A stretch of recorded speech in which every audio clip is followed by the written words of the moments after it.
How's your day been? Yeah, well, just getting started. Oh, beautiful. I forget, yeah, different time zones. Over here, it's 8 o'clock at night. So, 11 a.m. other sides of the world. oh, beautiful. There you go. More land. Oh, it's fantastic. It was lovely to speak to you, man. Considering it is 8 p.m., how's your day been? It's been a bit full on, but it's all pretty much done now. So I can't complain too much.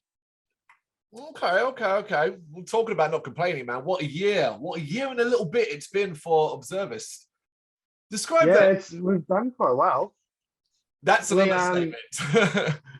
yeah, yeah, look, this project was Kai and Chris's, like, it was originally a different band under a different name. So those two were the original members from that band, but the rest of the guys, there was just some, I forget exactly what happened there, but they ended up leaving and they ended up having to look for new members. So me and Kate ended up jumping in. And since then, everyone's been on the same boat, worked our asses off as much as we can. And yeah, it's paid off a little bit. So we managed to launch the band off opening for Alpha Wolf, Mm. which is, I don't know how we've lucked that one out, but very happy for it. And then after that first year, we ended up playing one of our dream venues down here in Melbourne. So quite good. Bit of a whirlwind, really. Debut single Fragments in April last year. It's gone so very fast. Have you had that chance? Have you had a moment to kind of stop and take it all in? Yeah, there's been a couple of times I've just stopped and just sat there just to kind of um, what's it called? Like actually sit there and actually like appreciate what's happened. Like I know for a lot of us, having a project like this where everyone's all on the same team, everything else, it's almost like a dream come true. So yeah, it's definitely something I've thought about. Well, considering as well, you've been trying to make your mark in the COVID times. I have to ask then, how much of an effect has the past few years had on you both personally and professionally? Yeah, it's been quite hard to launch a band through COVID because you're not quite sure exactly when you're able to play any shows or if anyone's really out there who's like really appreciates you. So that was quite hard. And we had a lot of shows get rescheduled quite a lot, as well as some shows just cancelled all entirely too. So which it's a bit of a shame, but I think it's also worked out in our favor because every time we've been able to play a show, that's generally when everyone's been itching to get out of home in Melbourne. So we've ended up having a lot more people rock up. Yes, you've noticed that during that period when you have been able to get out, that there was that desire, because we had a similar thing in the UK when Yeah. the brief period of shows were able to happen, they tended to be basically sold out, whereas previously they may not have been. So we basically, because of everything being sold out, our whole first year pretty much, because Melbourne, we had a lot of lockdowns. Basically every time we had a chance to play a show or a show at a decent sized capacity, they were sold out within like a week or two, which as an up and coming band looks pretty cool. But yeah, I don't know the words to exactly describe it, but I reckon that's probably helped us out the most with growing our fan base. But yeah, I can't complain. That's for sure. Aside from the live sort of thing, then considering obviously trying to get the band off the ground during the COVID times, lockdowns, and well, I don't know the ins and outs of Australia's lockdown details. I know at times it was quite difficult and quite harsh and quite restrictive. When it came to sort of writing music and working together, what did you guys do? What was your process? Well, a lot of the songwriting comes from Kai, our guitarist. He's definitely the mastermind with a lot of the stuff that we do. We all do also pitch in as well. Like we all have our own share. I'll edit all the drum doing to make it actually what I would be playing and everything else type of deal. But what we wouldn't necessarily did is if we had 3 days or anything else during lockdown, Kai would write riffs, everything else, send it through, and everyone else would go listen through everything else. Okay, yeah, we like this part, don't like this part, maybe we can try this. K'd a few times, did a few edits as well to work it out. The same with like everybody kind of. But that's how we worked out how to do a lot of writing over there. And if we ever needed to like knuckle down and work out other bits and bobs, if we had shows coming up or merchandise or anything like that, we'll just get on Zoom like this, have a bit of a chat and do it that way. My goodness me, you managed to cope in incredible times and adapt to, well, what has been across the world incredibly difficult. So we are at this point now, 2022. Things are a little bit easier, not necessarily out of the tunnel completely, but we are getting there. And you've got a latest single, Human. So talk to us about the writing and recording process for this track specifically. Was it very straightforward, and how similar is the end result to what your original vision was?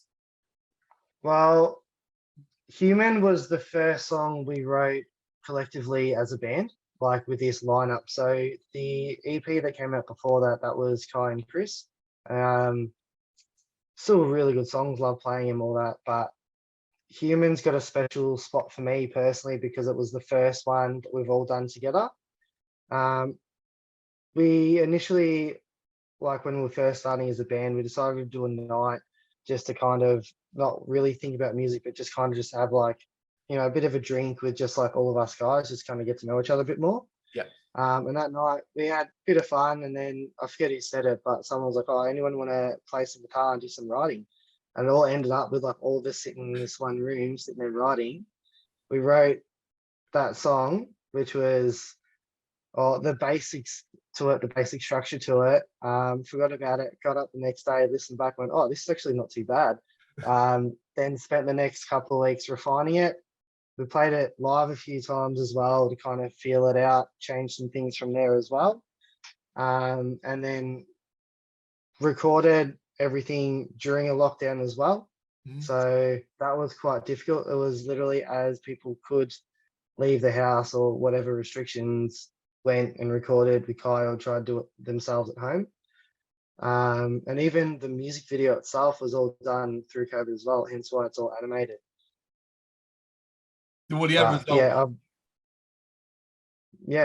End result speaks for itself, I guess. Yeah, the story is incredible. It's awesome that that inspiration came about in the way it did, and the end result turning out as it did. It's a track about being human, of course. The title speaks for itself, self-acceptance. But what does that mean to you? And do you feel as though you accurately portrayed what you wanted to get across in the song? Well, lyrically, that's mainly Chris. That's his department. I'm not the best when it comes to lyrics, but yeah, I think the whole premise of that song is just kind of be yourself. You know, no one's kind of perfect. Just try and be who you are and kind of stick true to that. Try and be kind of best you can be, which springs through to most of us as well. Like we've all gone through a lot of hardships. Just things go wrong, and yeah, no one's perfect, anything else, but yeah, it's do what you can. Well said is all we can do. Do you think it's kind of resonating with your fan base in a different way thanks to the previous past few years, what has been effectively a major experience of forced self-reflection? Yeah, that's definitely a good concept to think on. I necessarily didn't think about it for our music, but I can see how some things would line up because a lot of people have spent a lot of time in isolation, a lot of time in their own brain. So I don't think most people came out of these lockdowns after COVID as the same person. Everyone's kind of either a little bit better or whatever else. So that could definitely be part of the music. I think it's a very good question.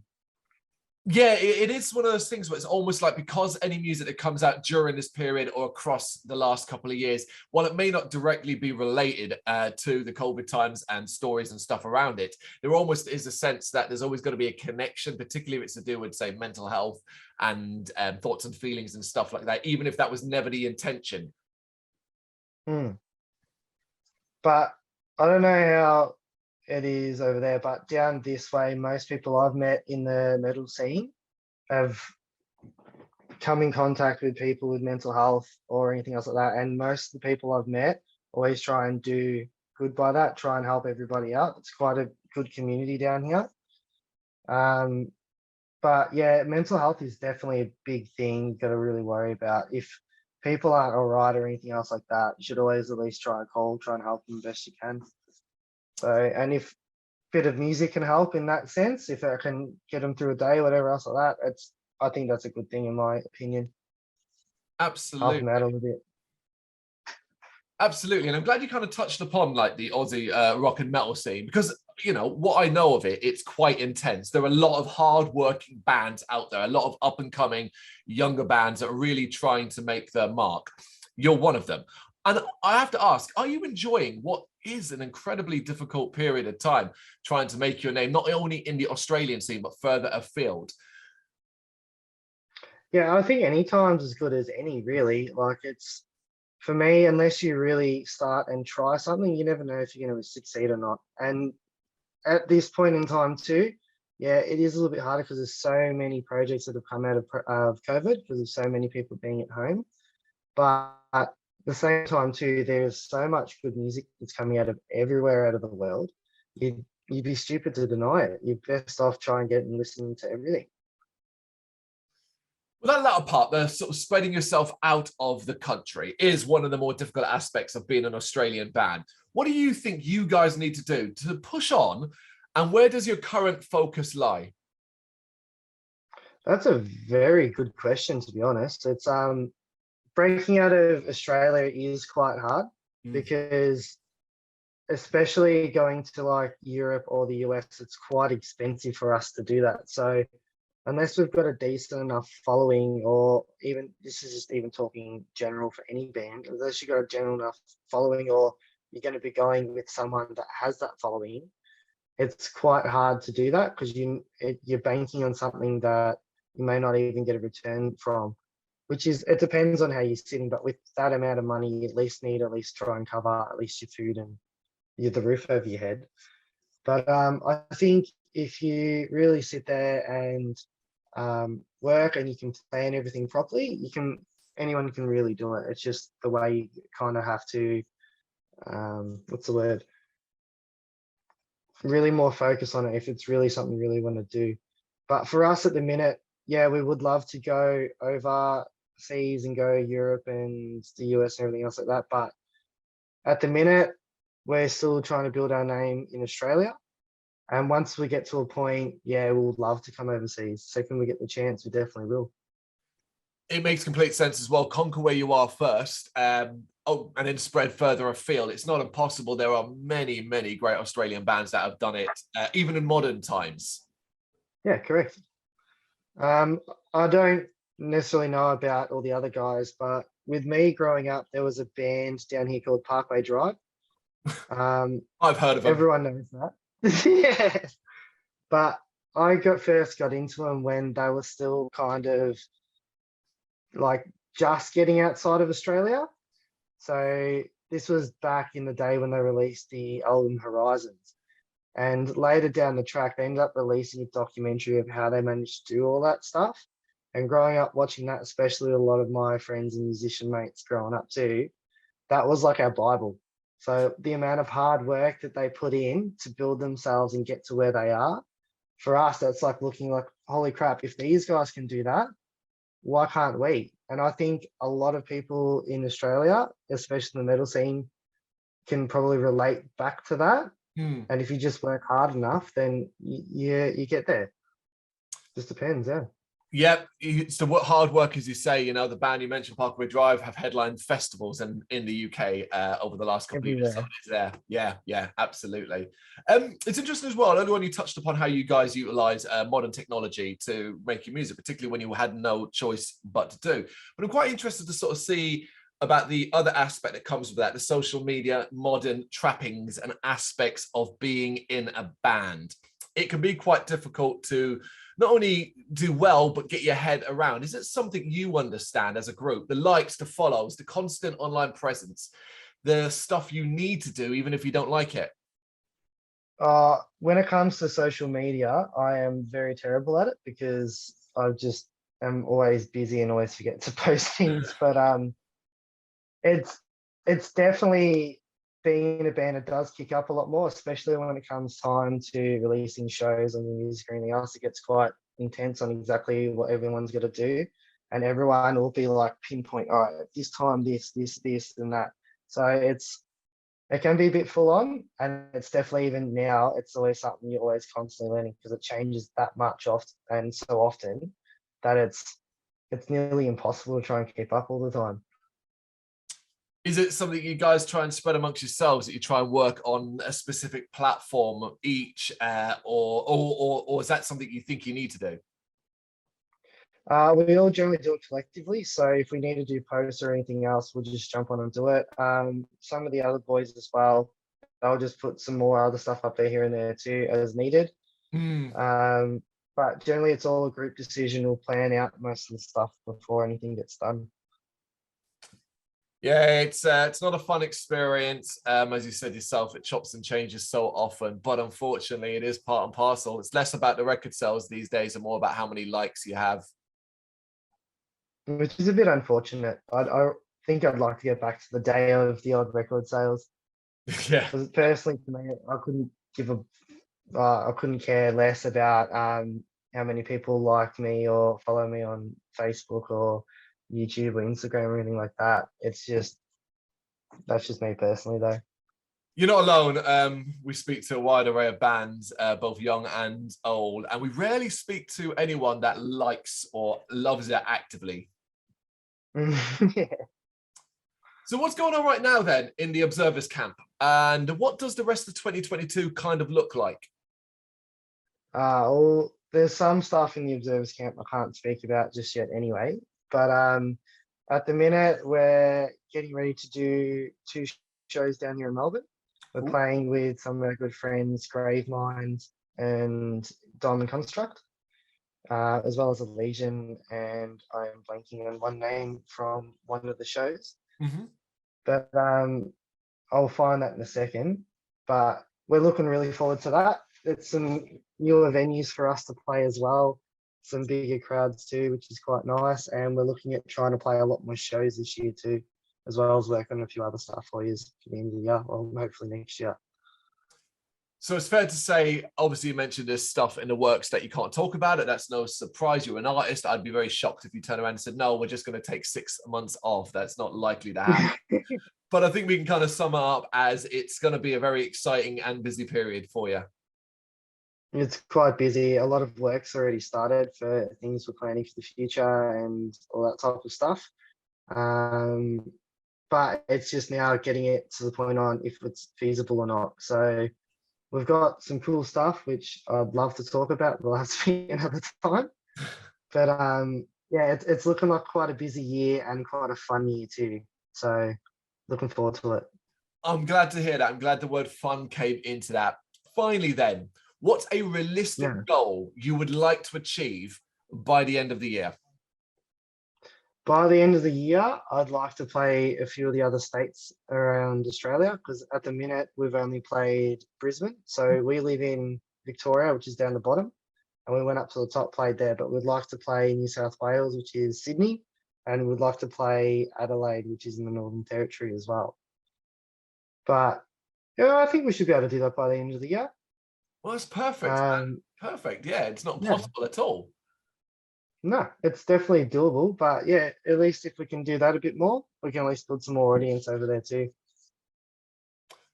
It seems like everything is on the up and up. And what's still amazing, as we said at the very start of this interview, is that this is also new and fresh. This is, let's just hope the incredible year and a bit you've had already just continues for the next. And we'll return to an interview a couple of years down the line when you've toured Europe, the UK, and had several releases under your belt. Yeah, I'll come and have a couple with you if I ever go to the UK. Listen, thank you so much for taking the time to do this. I really appreciate it. No, all good, mate. It's lovely to meet you. It was a lovely interview. I look forward to speaking to you next time. So thank you very much for watching. You can check us out on gbhbl.com, as well as on Facebook, Instagram, Twitter and Tumblr. Go to Patreon to help us out over there. That's patreon.com/gbhbl, as well as Big Cartel, where you can find some of our merchandise. We have a podcast running on SoundCloud and Apple Podcasts. And of course, if you like this video, do us a favour, hit the subscribe button and help the channel grow. Games, horror and heavy metal. What else is life for?